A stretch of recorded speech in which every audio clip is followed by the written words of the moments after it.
everyone, good morning. How are you? I feel like my screen's a little bit okay. Maybe now you can see me better.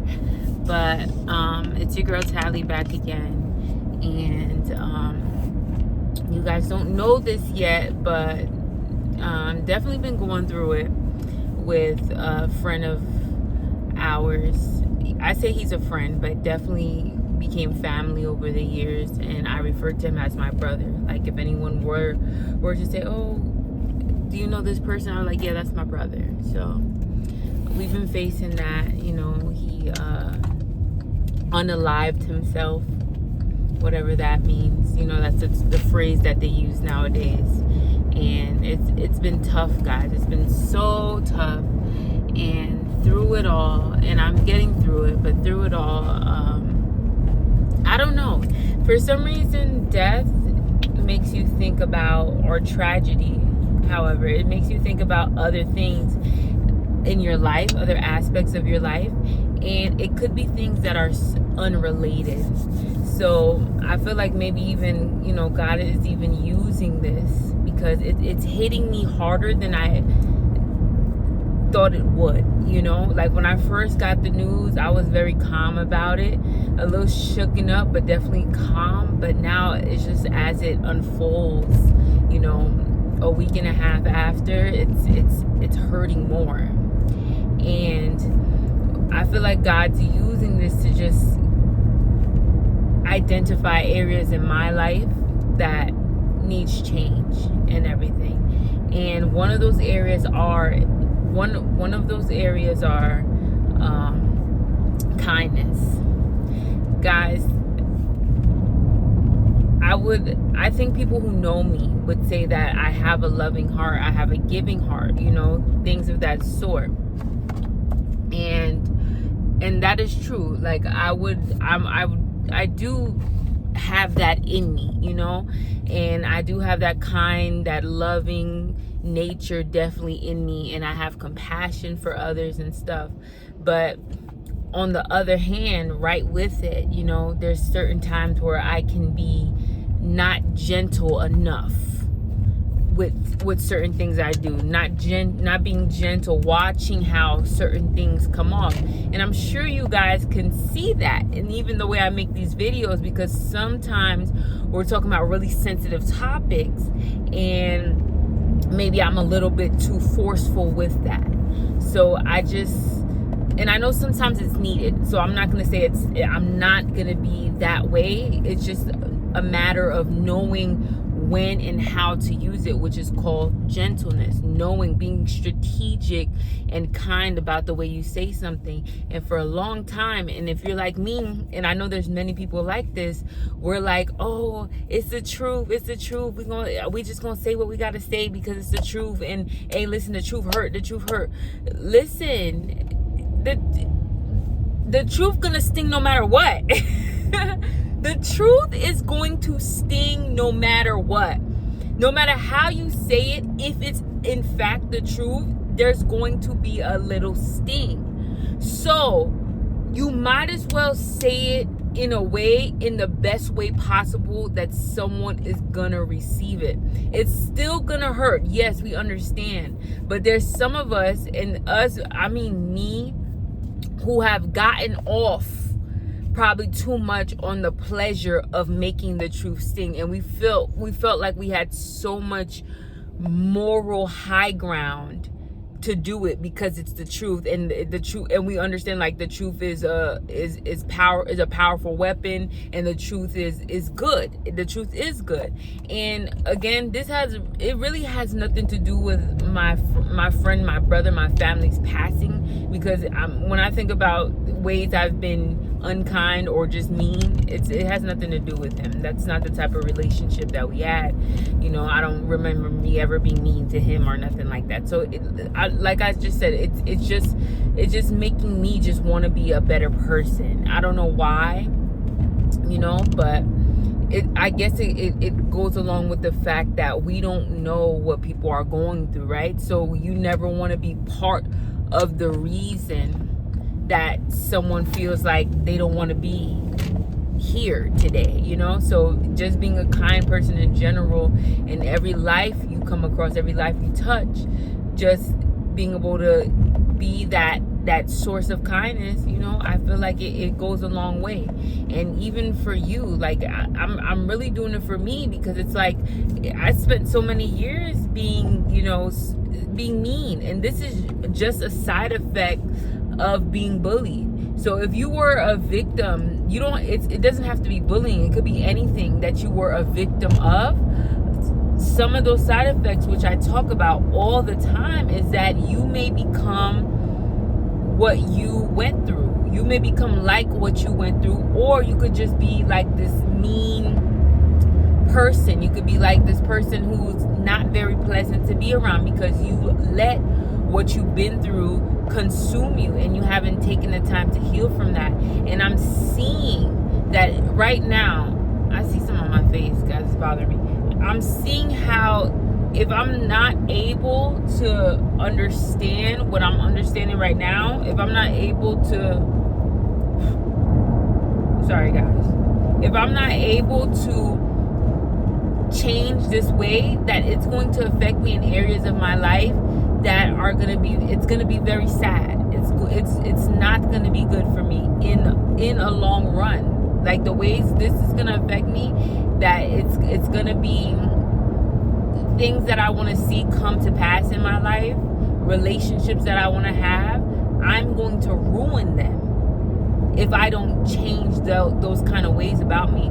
And like I said, it comes from me being hurt by other people at such a young age. So from a young age, you learn to combat that. You learn to put barriers up. You learn to be on attack mode, because you were hurt. It comes from being hurt. You were hurt first, so now you're on attack mode basically first. You become what you've been through. You know, I didn't necessarily become a bully. I have been a little bit of a bully, but not like consistently. You know, and every time I remember I kind of bullied somebody, I'm so quick, you know what I'm saying? This is like back in like middle school, high school, but I'm so quick to write somebody I knew back in grade school and be like, listen, I'm sorry. I'm so sorry. I was just a hurt little girl hurting other people, and I'm quick to ask for forgiveness from anybody I feel like I did hurt, you know what I'm saying? So that's one thing about me. And I'm not saying you should do that, but I always feel that in my spirit to do, you know, because things from the past still hurt me sometimes. So of course, if I'm going to be crying about things that hurt me, not literally crying, but if I'm going to be talking and acknowledging the people that hurt me, I have to acknowledge the people that I hurt as well. And like that kind of attitude, it comes from somewhere. If you have that in you, it comes from somewhere. And as I always say, we have to identify those pain points that we need to heal from, because if we don't, it's going to have a negative impact on our future. Things that we love, things that we want for ourselves, things that we want to see flourish and grow, anything, whether that's with a person, a place, a thing, we're going to damage those relationships. We're going to damage other connections, because we didn't heal for ourselves, which is why I made that video, Singles Heal First, because I can definitely see me prioritizing telling the truth over kindness. I could see that damaging a relationship. I could see that damaging a marriage. I could see that damaging a parent-child relationship, because it's not always about what's true. It's not always about being right. Because that's one thing that's really what it is about me. It's a pride of always wanting to be right that I always had in me since I was a child. I always wanted to be right, and it's hard to argue with somebody who's right. It's hard to help somebody see the error in their ways if they're right about the issue. But someone had to tell me, like I'm telling y'all, like I'm realizing for myself right now, that it's not always about being right. And I was never ever able to see that side of it until now. If someone had told me, oh, it's not always about being right, I would be like, what is you talking about? What do you mean? The truth is what matters. You just can't handle the truth. The truth will set you free. Like all these high horses, or the what is it? The soapbox that people like us stand on because we like to be right and it makes us feel good about ourselves. It's time to come up off of that. It's time to come up off of that. Because sometimes, even if you know you're right about something, even if you know that you're telling the truth about something, it is still best to keep quiet. Be humble, be meek. Like the Bible says. Y'all can tell I'm reading my Bible. Y'all can tell I'm back reading my Bible. The Bible talks so much about bridling the tongue. There's power of life and death in the tongue. And the big ships, the Bible says big ships, you know, they're you can see big grand ships out in the ocean, like those big cruise ships, but the tongue is like the little small, what is that called, the otter, the rudder, the flippy pedals. Okay, I don't know the exact term. Okay, the propellers underneath the ship, those are the small things that keep the ship going. The propellers under the ship. The ship is big and grand, but the small little propellers under the ship, they matter so much. And the Bible compares that small propeller under the ship to your tongue, to try to make a comparison of how much your tongue matters. You have this big body, you know what I'm saying? You think that you think that your body is the most important thing, and it is important, but that small tongue is the one that steers you in certain directions. And if you don't have your tongue in check, it's gonna steer you in the wrong direction. You're gonna be in so much pride. You're gonna be in so much arrogance.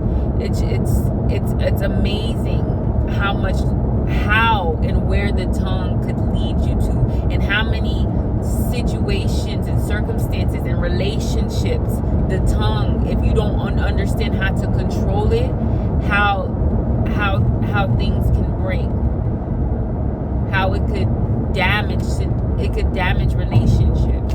And I think about relationships that have been damaged by me not being able to control myself, you know. And of course I got to forgive myself, because that behavior developed at such a young age. I was very young when I was popping off. You know, someone make me mad, I'm popping off. And it was mostly directed towards my family, because I grew up a shy girl, right? I grew up mostly a shy girl. So, and then it felt like the rejection and the bullying that I suffered at the hands of other people, it's like I took it out on the people who were closest to me. And that even makes me sad to say, you know, because there's certain things that once said, you can't take it back. And that's why the Bible keeps warning us about bridling the tongue. And the Bible even says, like, once you can control your tongue, you can control anything. So imagine how hard it is to control your tongue. We know how hard it is to control our tongue sometimes. So it's like, once you control that tongue, you can control anything. And once you be able to control that tongue, you're not going to keep falling into certain things. And that goes to show how tough it really is. It's terrible, guys. And if you're still one of the ones who think that just because you're right, you have the right to berate somebody, you have the right to talk down on somebody, be condescending, and be mean, life's gonna teach you the hard way. I don't even have to threaten you with nothing. Life is just gonna teach you the hard way, because it's not until now. It's something else that I'm learning right now, guys. I'm about to be 30 next month, and I'm learning this at 29. Some people think this is early to learn this. Me, I'm looking at it like this is a little late to learn this, but no matter what age you are, learn it. No matter what age you are, you have to learn it. And what you have to learn is that, here's what you have to learn. Here's another thing I learned on top of that. Relationships matter. For a long time, I did not value relationships. And I thank God that He didn't bring new relationships. I had old relationships, you know what I'm saying? But he didn't bring any new relationships of substance to my life in these past few years where I did not really value them. Because when you don't value something, you don't see the good in it, you take it for granted and you mistreat it. So I would have been even more broken up about how I treated people. And here's the thing that goes with it, guys. This is so important. It's so important. Thank God the Spirit didn't let me forget to tell you this. This could make me cry, but I'm be on the verge of crying like every day now because of everything that's happened. But even when people deserve it, y'all, if you haven't experienced this level of growth, if you haven't grown to this point, you're not going to be able to receive this right now. But I'm telling you, this is something right now. This is something. This is a gem. Even when people you look back and you see this person deserved me to get out of character with them. If you grow to this point, you're going to realize you're going to still be upset and hurt by how you treated that person at yourself. If God gets you to this point, you're going to be, and it's not, I don't know if it's guilty. I'm not saying feeling guilty. I'm just saying that now that God has transformed your heart and you have grown to a certain level, you're not on the level right now that you want to go tit for tat anymore. There's a level that you reach, you don't want to go tit for tat no more, because that tit for tat or that get revenge spirit, even that unforgiveness, you're experiencing it from a different lens or a different perspective in your heart. Because your heart is different, you feel the poisonous bitterness of it brewing in your heart, and that alone, you just don't want it to be there. When you've experienced how good God is and how much he loves you, just those other type of feelings is just the complete opposite of gratefulness, feeling God's goodness, of the love of God, of how much he loves you. Those feelings that loving on God and following God gives you, when you feel those other feelings, which are like the direct opposite of that, unforgiveness, bitterness, anger, revenge, you feel the difference. Maybe back in the day you wouldn't feel the difference, right? Because your heart wasn't renewed, it wasn't changed to this level yet.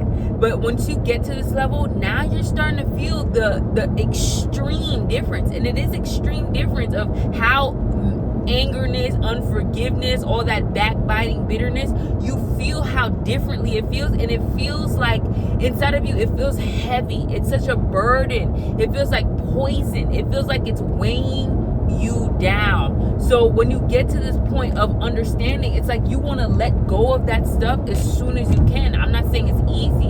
I'm not saying it's going to be 1, 2, 3, but you're going to get to a point that you're going to want to let go of those things as fast as you can. And even the people who deserve you to snap on them or to go off on them and to check them, you're not going to want to do that, because you getting out of character, it's going to be a double whammy. Everything now in this point of your life is a double whammy. And a double whammy is you disappointing God because you love the Lord. You have a healthy fear of the Lord now, and you want to please the Lord. And this is not anything the Lord forced you to do. This is just because he's been so good, and you're realizing that now you just want to live a life that's pleasing to the Lord. So when you have that, it's like, no, you don't want to do anything that's not pleasing to the Lord. And second of all, you don't want to dishonor yourself. So it's a two-headed sword. You don't want to dishonor God, sword.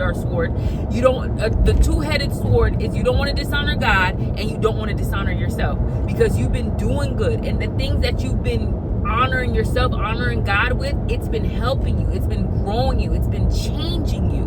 So to just feel those other feelings that don't help you, that shrink you back to a place that you worked your way out of and you no longer want to be in, you feel the stark difference is what I'm saying. And it just makes you want to let go of things quicker. And even to the point where if you if someone quote unquote deserves you to snap on them, to go off on them, to get real nasty with them, you don't want to do that, because when you do that, you feel it in yourself.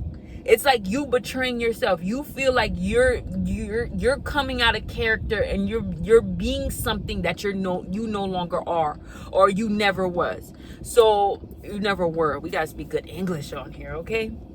But if you get me, you get me, guys. And it's so deep, because even I'm thinking of even the times where people deserve me to go off on them, and I actually did go off on them. I feel sorry for that. There's regret and pain for that. There has to be forgiveness, that I have to forgive myself for even those type of instances. So I'm telling you guys, it benefits you when you want to change, and you want to grow, and you want to let go of other things, and you want to forgive people, and you want to be kind. And my coworker said this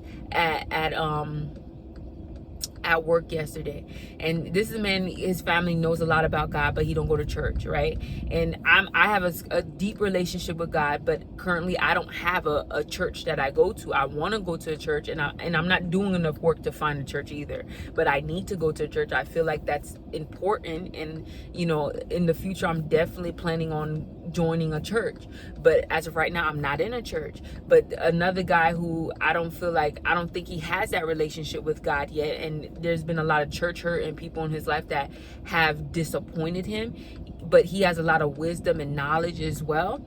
He said something very important yesterday, and what he said was, it was profound to me, but I've heard it before. But this is what I tell you guys: in different seasons, different things that you hear are going to be more deep and more profound to you than they ever have been. When you're going through something that sounded one way a couple years ago, it's going to sound different to you. It's going to hit you different. It's going to be deeper. This is even how the Bible works, guys. That's why you should always read your Bible, because the way the Bible hit you back in the day when you used to read it, it's going to hit you a completely different way, because it's a live thing. I was reading my Bible recently. I was crying because things that I've already read before, I guarantee you I already read before, it was just hitting me. It was cutting me in a way and shaping me and reforming me, because that's what the Bible is. It is a mirror. It makes you look at yourself and look at your actions in a way that you never have before, and it makes you want to change. So that's why they say you need to continuously read your Bible. So with that being said, this gentleman at my job, good friend at my job, he was like, it costs nothing to be mean. It's easy to be mean. For some people, this is probably not for everybody, but for some people like me, it's just a factory setting. It feels like a regular factory setting to be mean. You know what I'm saying? Because all I have to do is wake up and just sink into my emotions and my fears and my complaints. And all I have to do is sink right into that in life. Everything that all my grievances, all my complaints, all my ungratefulness, all my unforgiveness, all my blaming people, all I have to do is wake up and sink right into that, and boom, I'm mean. Boom, I'm not even, you know what I'm saying? I'm not valuing anybody. Boom, just like that.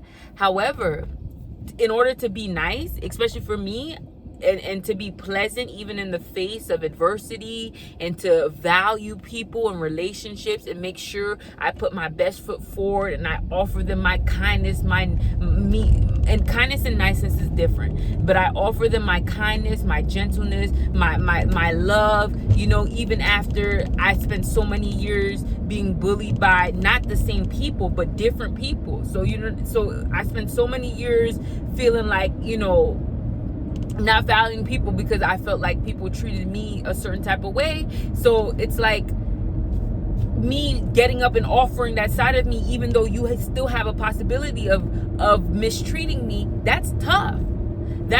But imagine even if I know that I can't control other people's actions, and they have the propensity, which means the chance or something. They have the probability of treating me certain kind of way, even if I'm nice and I'm nice with them, even if I'm kind and I'm loving and I'm good morning, I'm pleasant. It takes strength, is what I'm saying. It takes strength to still be that person, even while you know you can't control other people's actions, and they don't have to act that way to you. They don't have to reciprocate what you're giving to them. But it takes strength, even if someone's being rude with you, someone being nasty with you, someone being mean with you. It takes strength to still love them, to still, like, this is what God has been trying to show us. It takes strength to still love somebody even if they hate you. But that's God developing something in you that is amazing and that cannot be bought. That's going to strengthen you in spirit, and it's going to develop something in you that you never thought that you could develop, and it's going to be priceless. It's going to be priceless. I'm not saying let people mistreat you, but sometimes, yeah, Jesus let people mistreat him. All right? But what I'm saying is what God has a reason for everything he asks us to do. And I'm feeling like being that person who could overcome that and love people who hate you, it's going to develop something in you that is so strong and so valuable that a lot of people miss. But if we could get a chance to grab a hold of it, we're going to see the value in it ourselves. And it takes strength to be that person. So let's stop settling for less. When we say, oh, it's the truth, so I could be mean about it, what we're doing is just settling for less.